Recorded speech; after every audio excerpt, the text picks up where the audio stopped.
donc noter que mon discours est parfaitement écrit. Merci Bertrand, et sur ces mots s'achève le séminaire. Parce que je pense que maintenant que tu as dit autant de bien de moi et de manière largement au-delà des réalités, je pense que nous pouvons nous séparer autour d'un verre. Alors je veux évidemment plus sérieusement vous remercier. Je veux d'abord me prêter aux usages, remercier Monsieur le maire, vraiment, pour la qualité de son accueil, mais aussi pour ses qualités humaines. Ce qu'il nous a expliqué hier sur son engagement politique du quotidien, qui est celui de la ruralité, mais aussi celui des valeurs, sur les mineurs non accompagnés, à quelques encablures du pourfendeur de l'étranger, qui est Robert Ménard, enfin en tout cas sur les télés. C'était courageux, c'est surtout la preuve qu'en politique, on n'est pas là uniquement pour les sièges, on est là aussi pour y faire quelque chose, et pour y faire quelque chose d'utile. Merci. Je veux évidemment saluer nos sénateurs, Christian, qui depuis hier, avec son parler vrai, sa franchise, sa réalité de terrain, et parce qu'il joue à domicile, ne cesse de venir éclairer nos débats. Mais je veux aussi avoir une pensée pour Maryse, et une affection particulière, vous le savez, que j'ai pour Maryse depuis très longtemps, qui se démène pour faire survivre le radicalisme au Sénat, le radicalisme de gauche, qui fait un travail avec Christian remarquable et qui n'est pas avec nous aujourd'hui. Mais je voulais l'embrasser. Elle sait d'ailleurs que j'y prends en général un certain plaisir. Quand je pense à Maryse, je pense à Janine, et parce que ce sont les deux sœurs jumelles des Hautes-Pyrénées, mais aussi parce qu'il est difficile de dissocier l'une et l'autre, tant elles sont complémentaires, dans des styles tellement particuliers, mais surtout elles incarnent en commun une chose, c'est l'amour du terrain, l'amour de la réalité, l'amour des gens, et c'est une autre qualité essentielle en politique. Les convictions, c'est une chose, mais encore faut-il avoir le sens de les porter pour et par les gens. Et Maryse, comme Janine, pour moi, sont depuis longtemps l'exemplarité même de ce type de comportement. Et Janine, te dire vraiment merci pour l'ensemble de ton œuvre au sein de notre parti, l'ensemble de ton œuvre que tu poursuis, ce que tu fais encore à l'Association nationale des élus de montagne, et te dire aussi qu'en ce week-end si particulier, mon affection n'est que redoublée pour toi. Je veux évidemment saluer Didier Codorniou, premier vice-président, qui était là hier, qui n'est pas, je crois, là ce matin, lui dire, il le sait, mon respect pour son parcours politique intangible d'un homme qui considère que s'il faut savoir manœuvrer sur le terrain, c'est toujours pour aller marquer l'essai, et lui dire qu'il a lui aussi mon respect, mon amitié depuis bien longtemps. Évidemment, remercier Florence Brutus, celle qui vous appelle une fois par an quand vous êtes président du PRG pour vous dire « Guillaume, est-ce que tu as vu tout ce que je fais et qui n'est pas reconnu dans le parti et en Occitanie ?» Et je veux le dire haut et fort, Florence, tu fais un boulot de dingue. Florence, tu fais un boulot remarquable. Et la présence de Christian, la présence de notre ami Bertrand, qui, j'ai découvert, a des talents incroyables. Je vais créer, je pense, un secrétariat national au 3e degré, parce que ce sera nécessaire, surtout dans cette période politique. Vraiment, Florence, te dire que je sais depuis longtemps, et combien, ô combien, dans des terres hostiles, à la gauche, et surtout quand on se rapproche de Béziers, eh bien, combien tu ne lâches rien depuis des années. Je me souvenais d'ailleurs de moi, jeune cadre de ce parti, venant dormir une nuit à Béziers pour essayer de régler quelques problèmes locaux. C'est très vieux tout cela.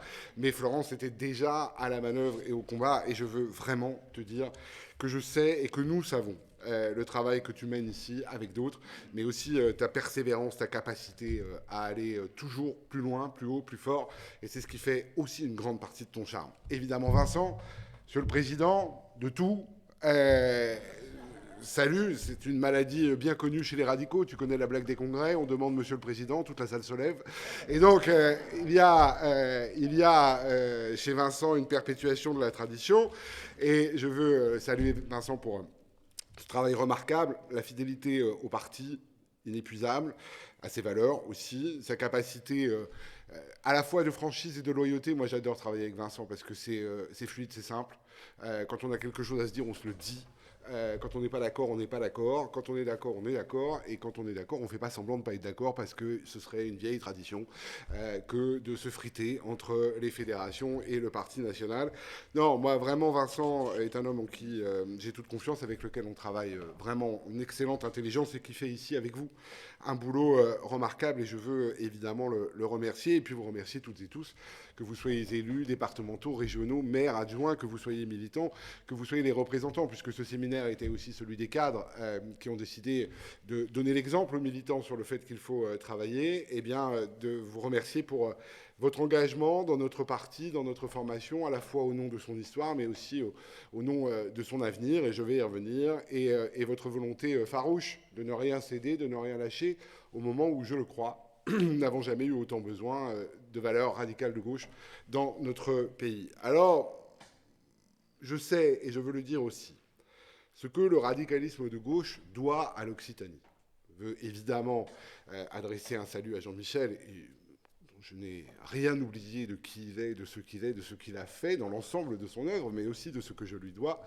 Je veux aussi évidemment avoir une pensée pour Sylvia qui m'avait téléphoné, saluer l'histoire, la longue histoire des radicaux et de l'Occitanie et des radicaux, une histoire puissante, une histoire d'enracinement, une histoire de sincérité, une histoire finalement qui ne s'est pas écrite au gré de contingences électorales de court terme, qui s'est ancrée dans la durée. Moi qui viens de cette région lyonnaise où il y avait Édouard Herriot, nous avons une autre tradition radicale de gauche qui est très différente finalement du radicalisme du Sud-Ouest, parce que ce ne sont pas les mêmes principes culturels qui nous ont fondés. Il n'empêche que cet amour définitif de la République et de ce qu'elle doit porter et apporter à nos concitoyens est évidemment le centre de l'union pour nous, notre capacité à être véritablement unis dans nos différences, dans nos particularismes, dans nos particularités. C'est ce qui fait d'ailleurs que ce parti, tout en étant profondément républicain, a toujours eu un regard bienveillant sur les particularités régionales, a toujours eu une volonté finalement décentralisatrice accélérée.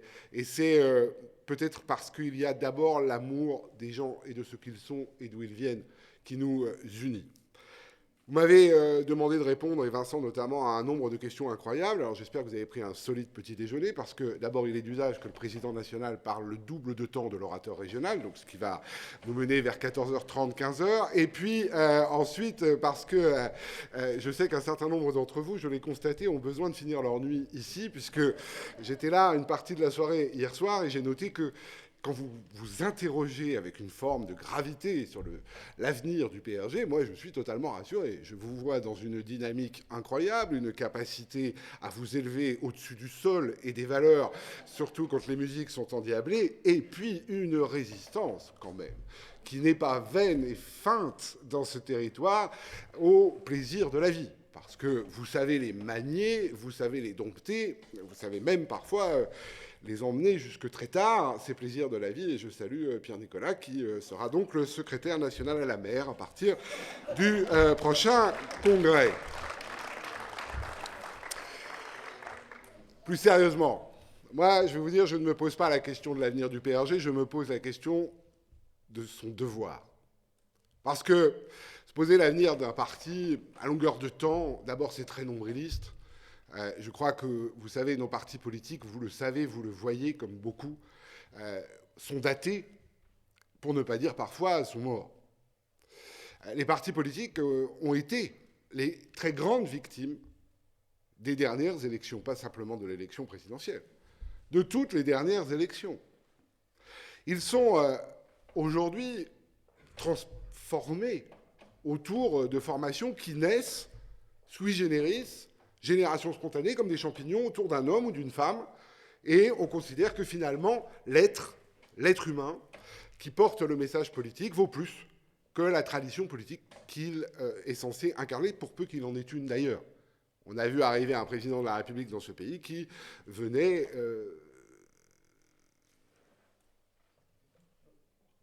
d'une banque. Et globalement, nous avons une nouvelle transformation extrêmement profonde de la vie démocratique, et je vais y venir, qui est devenue maintenant extrêmement inquiétante, dans laquelle les partis politiques sont à la fois les incontournables organisateurs de la vie démocratique Et c'est au nom de cela qu'il faut les défendre, parce que sans parti politique, il n'y a pas d'organisation de la vie démocratique, il n'y a pas d'organisation d'une vision électorale qui soit autre chose qu'une forme de catalogue à la Prévert d'ambition personnelle. Et en même temps, des partis politiques qui sont devenus, pour beaucoup, des outils obsolètes dont il faudrait se méfier, parfois se défier, parce qu'ils seraient le reflet de la noirceur des âmes qui ne sont intéressées que par le pouvoir et qui ne seraient donc plus intéressées par la vie des gens. C'est extrêmement grave, c'est un des symptômes, et j'y reviendrai, de la crise démocratique qui assaille notre pays. Et ça renvoie à la question que je vous pose, non pas quel est l'avenir du PRG, mais quel est son devoir. Quel est son devoir dans ce moment si particulier de notre histoire collective? Quel est son devoir, finalement, de porter, peser dans cette temporalité où les crises et les menaces sont si nombreuses que nos concitoyennes et concitoyens ne cessent de se demander s'il y a un avenir pour le pays, un avenir pour leurs enfants. Et cette question de l'avenir du pays et de ses enfants est, je le crois, 1000 fois plus importante que la question de l'avenir du PRG. Alors si nous voulons répondre utilement à cette question de quel est notre devoir, il faut d'abord être en capacité, et c'est ce que nous avons fait, d'être libre. Parce que je crois qu'il n'y a pas de possibilité pour les politiques de parler de vérité quand ils sont enchaînés. Je crois qu'il n'y a pas de possibilité d'aller vers les Françaises et les Français en disant « j'ai une solution pour les crises qui vous inquiètent », alors même que ces mêmes Françaises et Français constatent que finalement votre parole est d'abord liée aux intérêts électoraux qui se déroulent. Et je veux de ce point de vue dire que la décision que nous avons prise vis-à-vis de la NUPES n'était pas une décision de posture, n'était pas une décision de congrès. Moi, je crois que la crise démocratique que nous traversons, elle est en partie liée à la crise extrêmement profonde de la crédibilité de la parole publique.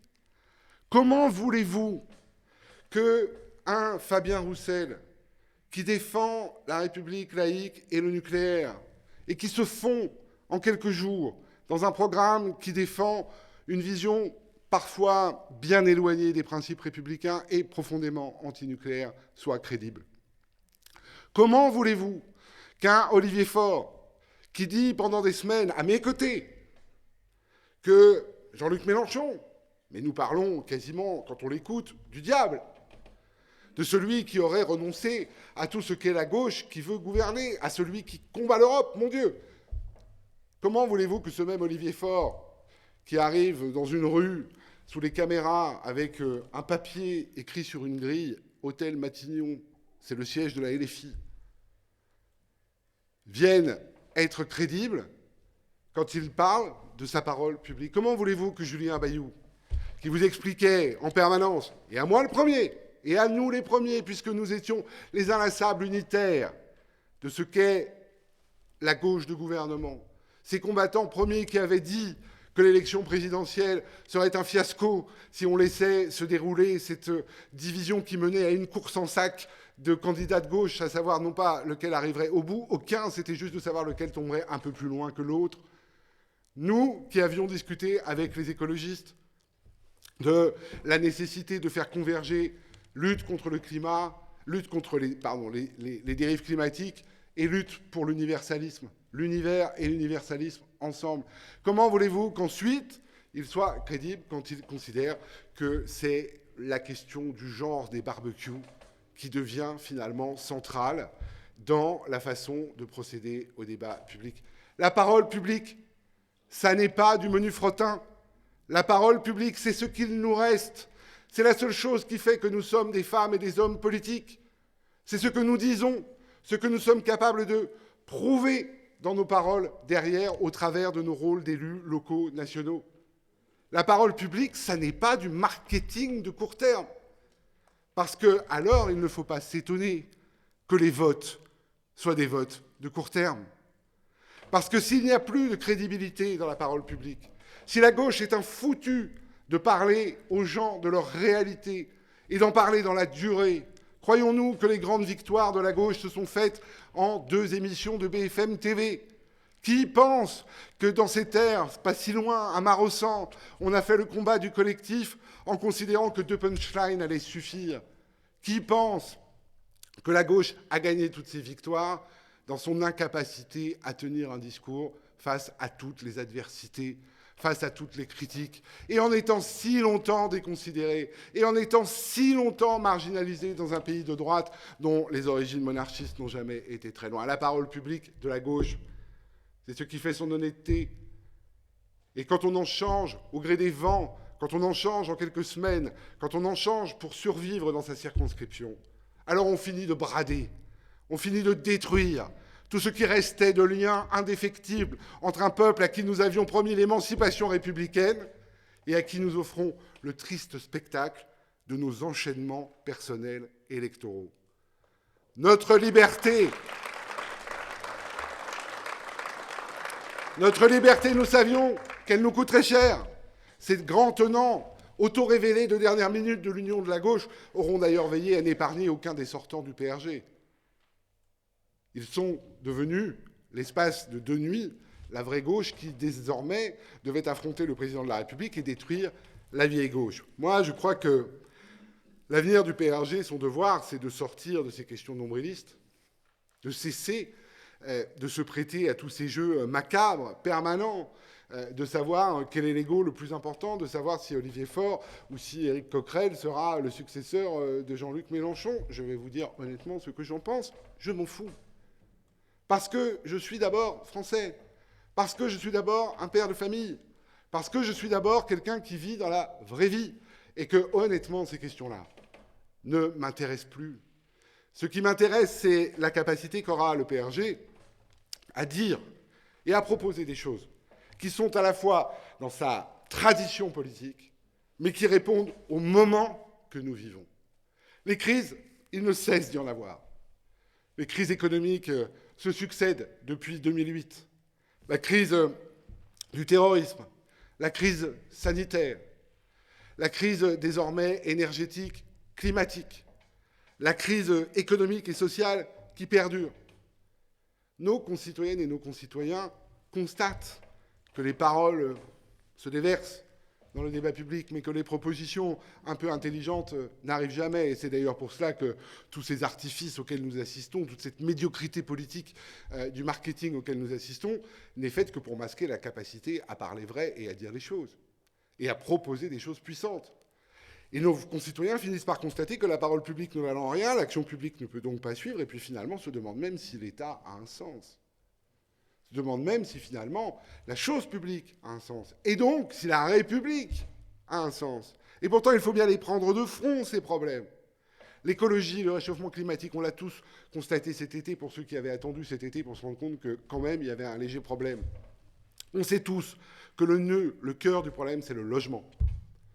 On sait tous que le nœud et le cœur du problème, c'est pas évidemment ensuite la voiture et les modes de déplacement polluants, mais on sait aussi que la voiture pose quelques difficultés à être supprimée quand on habite tout simplement loin de son travail, tout simplement loin du premier commerce, tout simplement loin du premier médecin, quand on en a encore un.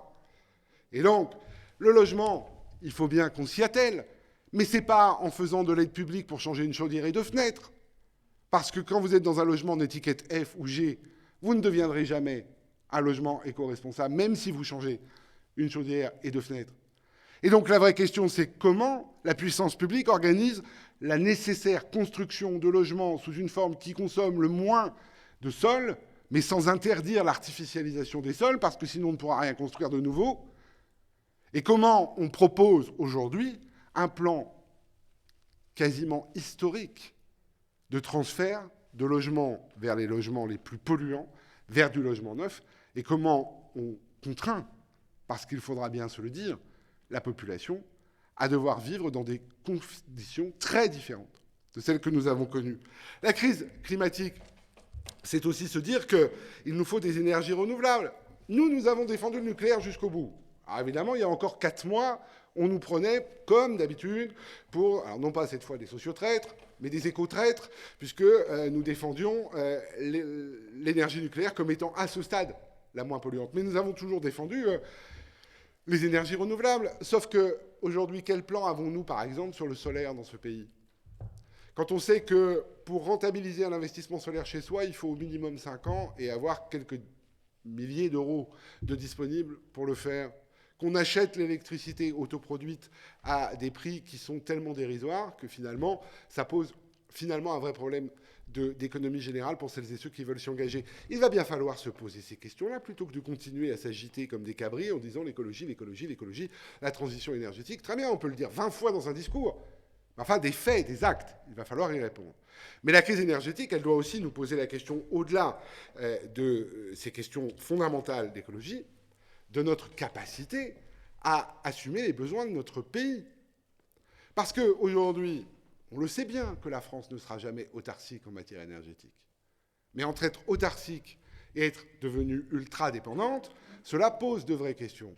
Et cela pose des vraies questions parce qu'on parle des soucis primaires de chacune et chacun d'entre nous. On n'est pas sur du débat, j'allais dire, sociétal marginal. On est sur du débat fondamental. Nous devons assurer à nos concitoyens, l'État doit assurer à ses concitoyens qu'ils pourront se chauffer l'hiver, qu'ils pourront faire à manger à leurs enfants quand ils ont les moyens d'acheter de la nourriture, et qu'ils doivent pouvoir continuer à vivre dans un système sécurisé. Et cette question-là, elle est posée au travers de ce qui se passe en ce moment en Ukraine. Cette question-là, elle est posée fondamentalement dans la position qu'a adoptée la France au sein de l'Union européenne. Et moi, je veux le dire, je n'ai aucun problème à dire qu'il faut défendre l'Ukraine. Aucun problème à dire que le rôle naturel de la France, c'est d'aller, dans ce type de conflit, tenter de jouer une capacité d'apaisement et en tout cas de veiller à l'intégrité des peuples et des cultures. Mais quand même, ce qu'on doit, quand on impose à nos concitoyens une économie de guerre, sans faire la guerre, quand on leur dit qu'on ne sera peut-être pas assuré de pouvoir fournir l'énergie, quand on voit flamber les prix, quand on voit les matières premières être si difficiles à obtenir pour nos entreprises et donc mettre l'économie en danger, ce qu'on doit à nos concitoyens, c'est la transparence. On n'a pas le droit de mener ce genre de débat dans des conseils de défense qui sont couverts par le secret défense. On n'a pas le droit de ne pas expliquer aux Françaises et aux Français ce qu'ils vont devoir endurer. On n'a pas le droit de dire que c'est parce que c'est l'Europe et que c'est au sein d'une belle unité européenne qui déposséderait les peuples de pouvoir être responsables de leur propre avenir, que du coup, on n'est pas tenu de venir parler avec les Françaises et les Français, mais on voudrait détruire l'Europe, on voudrait détruire le sens de l'État, on voudrait détruire la confiance dans la parole publique, on ne s'y prendrait pas autrement. Et donc il va bien falloir, sur ces questions-là, que nous disions les choses. Il ne s'agit pas simplement de dire « oui, nous sommes d'accord pour défendre les Ukrainiens ». On se fait plaisir, bien sûr, mais enfin, il faut dire aux Français « ça va avoir un prix, et voilà le prix ». Et il faut leur dire qu'à un moment, ils sont en droit de dire qu'ils ne sont pas d'accord. Parce que c'est ça aussi, respecter la parole du peuple, c'est ça aussi, la République. Que ça n'est pas une dictature du camp du bien et de la raison sur les idiots. On a trop longtemps expliqué cela, et on voit aujourd'hui le retour de bâton. Les crises, c'est la crise économique qui fait ses courses, le sait, le voit.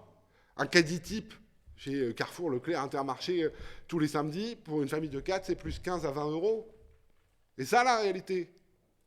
Combien sont les Françaises et les Français qui peuvent prendre une augmentation de 80 euros sur les éléments des courses de la semaine, sur le mois, qu'elles s'ajouteront à partir de janvier l'augmentation de l'énergie, à laquelle s'ajouteront l'ensemble de l'augmentation des prix? Qui le peut? Et qui pense que ça va se passer comme une lettre à la poste? Mais enfin, il va falloir se réveiller. Personne ne parle d'indexation des salaires. Moi, j'entends la gauche, soi-disant la vraie gauche, hurler 1400 euros le SMIC. Puis bon, après, ils se disent, bon, du coup, ça va être un peu court. 1500 euros le SMIC. D'abord, ça ne veut rien dire. Parce que, pardon, hein, mais selon les entreprises et secteurs d'activité où vous êtes, parfois vous êtes en dessous de la vérité, parfois vous êtes au-dessus. Mais ensuite, la vraie question, c'est juste d'être en capacité de suivre les prix. Il va bien falloir parler de l'indexation des salaires sur les prix. Il va bien falloir parler de l'échelle des salaires dans les entreprises pour qu'entre les premiers de corvée et les plus hauts salaires, il y ait une forme de rationalité dans les salaires. On ne peut pas continuer à dire aux gens, vous êtes nécessaires, les maillons essentiels, mais finalement, c'est pas grave si vous restez au SMIC à 1400 euros pendant que des augmentations ont lieu de façon massive uniquement sur les cadres supérieurs. Il faut des cadres supérieurs. Le PRG, c'est la valeur travail, vous l'avez dit, c'est pas la haine du riche, c'est la haine de la pauvreté. Le PRG, c'est pas d'en vouloir aux gens de gagner leur vie. C'est pas d'en vouloir aux gens, c'est même plutôt d'encourager ça, parce que moi, je me suis quand même toujours dit que pour un parti qui défendait autant la redistribution des richesses, il fallait être encore capable d'en créer des richesses. Donc la question n'est pas de savoir si nous allons avoir un débat sur l'encouragement de l'activité, évidemment la transition économique vers l'écologie et de nouvelles formes de création de richesses. Tout cela est nécessaire. Mais enfin, il faut les pousser, ces créations de richesses, mais il faut aussi qu'elles bénéficient à toutes et tous. Sinon, ça n'a aucun sens. Vous ne faites que renforcer cette idée que la République, c'est un projet pour amuser les peuples, mais que ça n'a jamais de traduction dans la vie réelle. Et notre devoir à nous, femmes et hommes de gauche, c'est bien de ne jamais regarder l'ordre social établi en nous disant notre rôle est de maintenir le système. Parce que si le système était parfait, s'il allait bien, si les gens s'y épanouissaient, nous n'aurions pas vécu une élection présidentielle où, dans ce pays qui a connu des moments si difficiles, l'extrême droite et tous les relents qu'elle porte avec elle s'est placée au plus haut niveau historique de son histoire. Et donc, oui, il nous faut répondre. Il nous faut répondre à toutes les crises et à la crise démocratique. Parce qu'elle vient, elle naît, elle se renforce autour de toutes ces crises auxquelles nous ne répondons pas. Mais répondre à la crise démocratique, là encore, c'est ne jamais oublier ce qui fonde notre engagement. Notre engagement, c'est le collectif. Notre engagement, c'est les grandes victoires qui bénéficient au plus grand nombre et qui n'oublient jamais ceux qui peinent le plus. Ça paraît simple à dire comme ça, et pourtant, quand j'entends les nouveaux tenants de la vraie gauche, je me pince. Ils ont tout inversé. Ils ont tout abandonné. Ils ont tout renié. Parce que désormais, être de la gauche, la vraie, ce serait être d'abord en réponse à l'intime. Ce serait dire aux Françaises et aux Français, ce qui compte le plus dans l'action publique, c'est de me préoccuper de savoir d'abord si tu es une femme ou un homme, de quelle origine tu es, de quelle religion tu as choisi, de quelle orientation sexuelle tu es aujourd'hui le tenant. Et on va commencer par là pour te répondre. Mais ça, c'est l'anti-gauche. Ça, c'est la considération que ce qui compte le plus, ça n'est pas simplement notre capacité à faire société, à faire nation, à faire république et à avancer ensemble. C'est notre capacité à répondre à la petite individualité, à l'intimité. Que maintenant, la politique va aller se mêler de la façon dont on vit et de qui fait le barbecue à la maison. Mais si on fait ça, ces 65 millions d'intimités que nous ne satisferons jamais, ces 65 millions d'intimités qui, par ailleurs, ne sont pas figées pendant 80 ans, parce que nous changeons toutes et tous dans nos vies. Si nous faisons ça, nous nions ce qu'est la vie politique. Nous nions ce qu'est la démocratie. Nous nions ce qu'est l'universalisme. Nous nions même ce qu'est l'humanisme. Et cette nouvelle gauche, elle se comporte comme se comportaient les curés qu'elle a tant combattus. Cette nouvelle gauche, elle est devenue celle qui prône la morale. Une morale qu'elle décide dans des salles de réunion de ses partis politiques. Et moi, à la morale, j'opposerai toujours le droit et la loi. Parce que le droit et la loi, c'est la volonté du peuple, dans sa grande majorité. Le droit et la loi, c'est ce que se décide une société comme mode de vie collectif. Le droit et la loi, c'est ce qui fait que nous avons une justice. C'est ce qui fait que cette justice est transparente. C'est ce qui fait que cette justice est rendue au nom du collectif.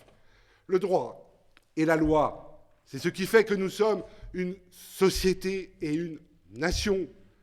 Et que nous ne sommes pas une chapelle idéologique aux mains de je ne sais quel gourou qui s'érigerait comme le nouveau guide spirituel de la nation. La gauche, ça ne sera jamais l'individualisme. La gauche, ça ne sera jamais sa capacité à nier le collectif. La gauche, celle qui peut être entendue des Françaises et des Français, ce n'est pas celle qui leur promet de s'occuper de la couleur de leur tapisserie, mais celle qui leur promet qu'ils auront un logement qu'ils pourront tapisser.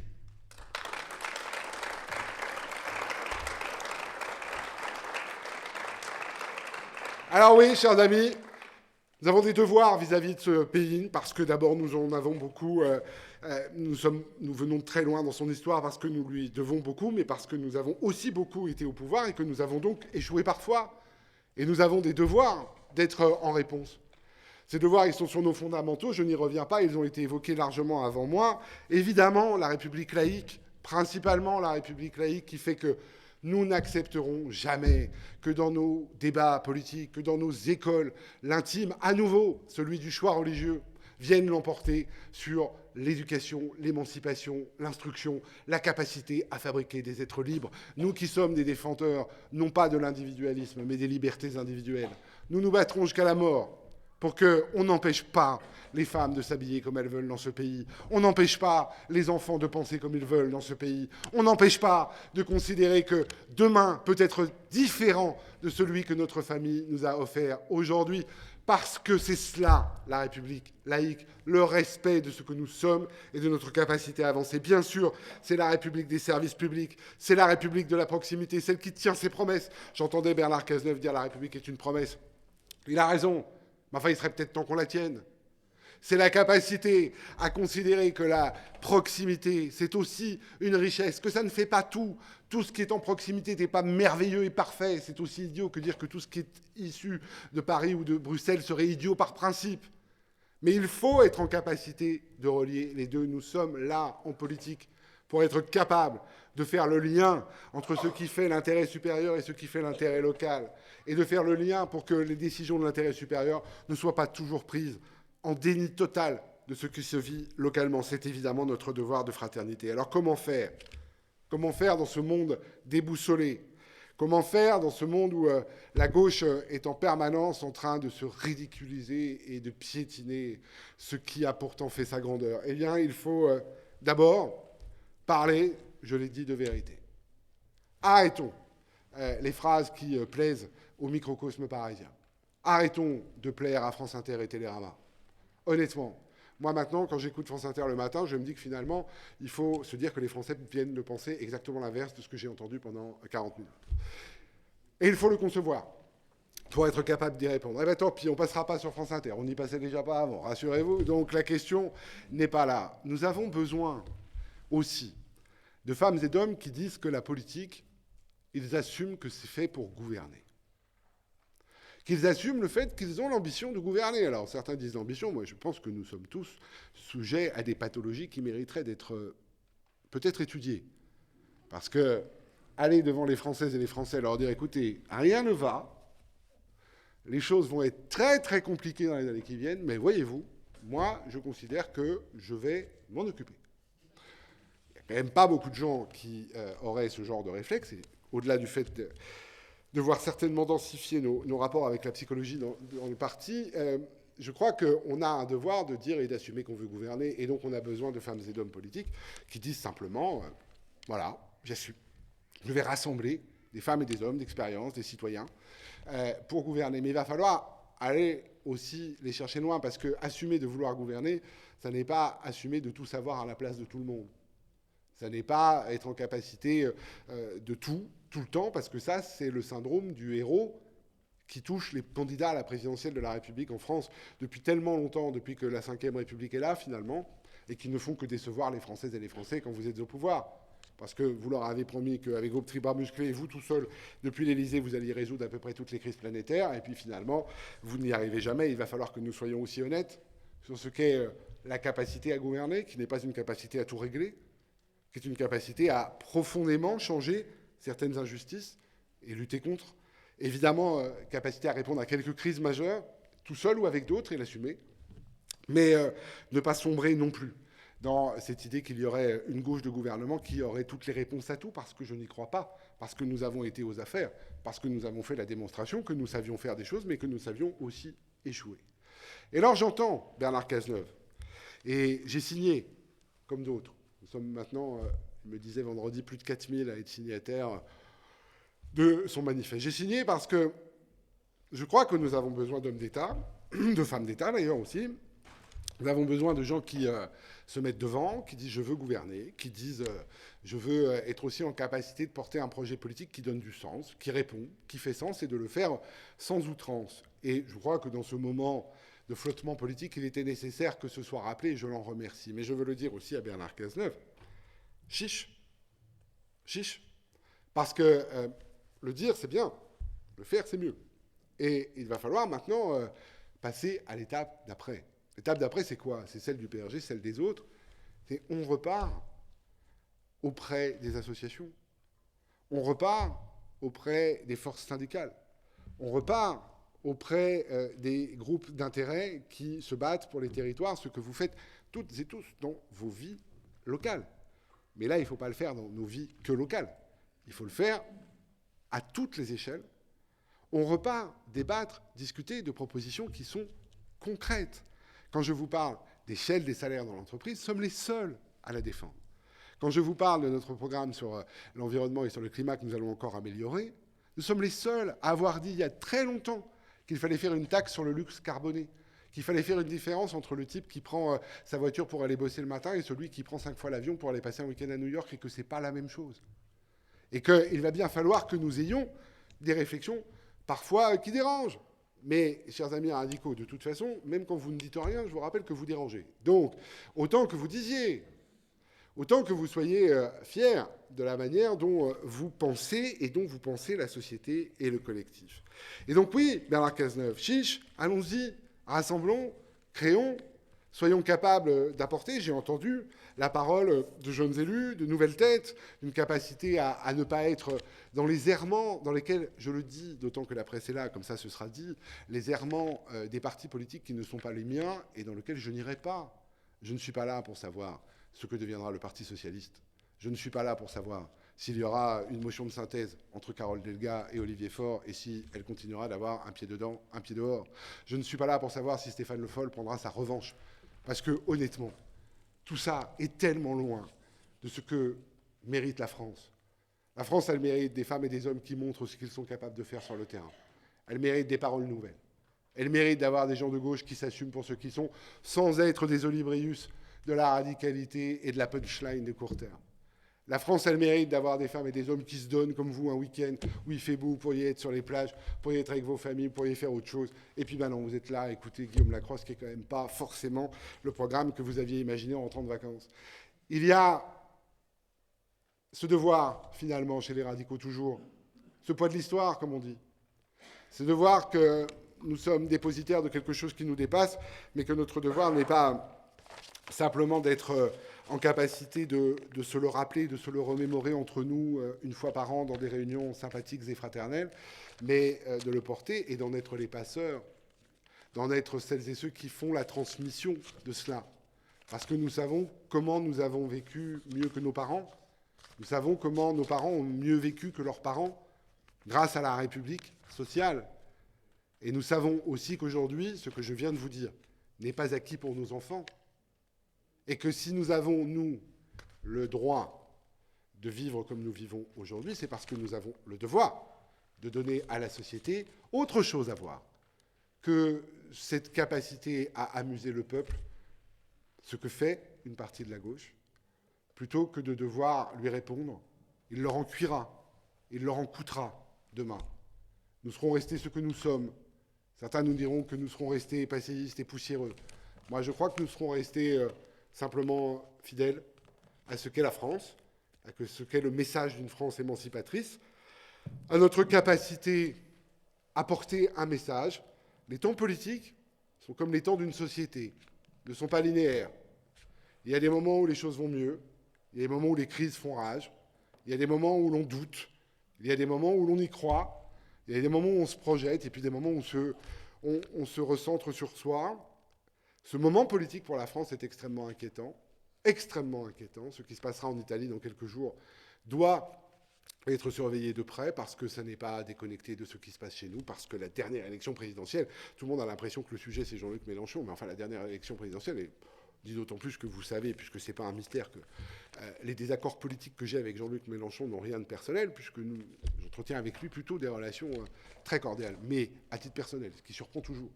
Mais la réalité, c'est que la grande leçon de la dernière élection présidentielle, c'est une gauche qui a renoncé à gouverner, qui avait décidé que ce qui l'intéressait, c'était sa chapelle, son nombril, son score et sa radicalité, dont acte. Donc elle a abandonné le peuple, elle a abandonné la France. Quand on renonce à gouverner, quand on ne fait rien pour entendre les aspirations des citoyens, eh bien, on abandonne, c'est ça que ça veut dire. Alors on sauve un demi-groupe, 3 groupes, des députés, nous en avons perdu 2. C'est beaucoup. C'est beaucoup. Et c'est pas mérité. Mais c'est comme ça.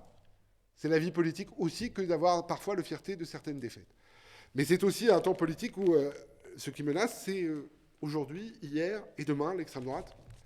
Et l'extrême droite, ça n'est jamais, jamais, jamais un projet politique d'avenir.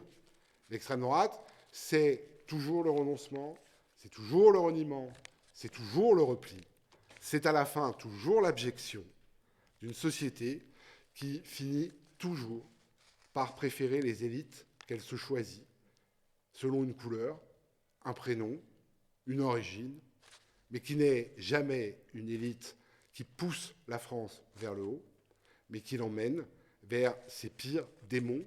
Chers amis, notre devoir de républicains, c'est de ne jamais céder, de rester très ouvert à ce qui se dit, d'entendre ce qui nous déplaît, d'y répondre, et de se dire que ce que nous faisons aujourd'hui, dans cette salle, ce que nous ferons pendant les années qui viennent, sera, quoi qu'il arrive, parce que nous aurons gardé cette ligne, utile à la France, et quels que soient les résultats électoraux, ce sera ça, notre récompense. Vive la République, vive la France.